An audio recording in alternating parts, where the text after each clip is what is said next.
Bye bye.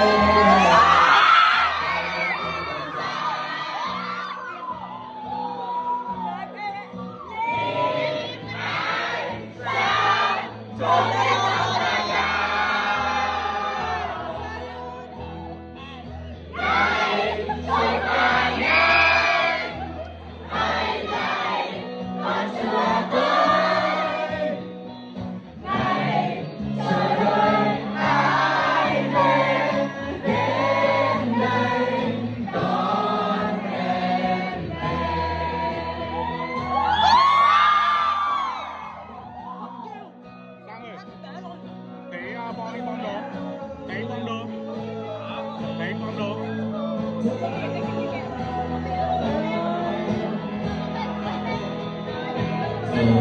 Trong đêm ta thấy cả bầu trời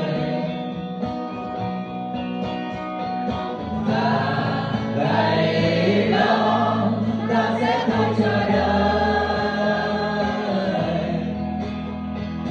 Ngày trôi qua nhanh, hay ngày còn chưa tới, ngày chờ đợi ai về đến đây đón em về.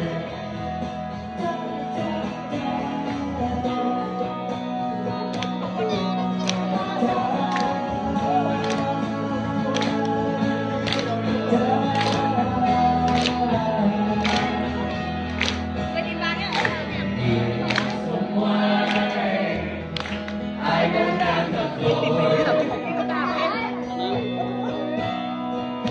mình sau lưng ai đã đi thật rồi. Ngày trôi qua nhanh, hay ngày còn chưa tới, ngày chờ đợi ai về đến đây đón em về.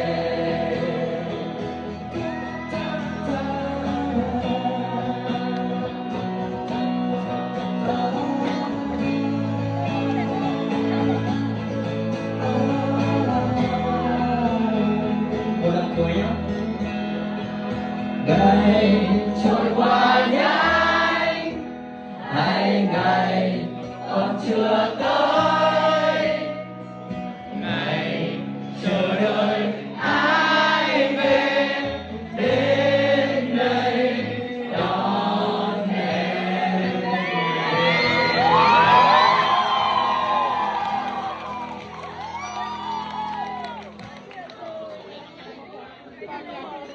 về.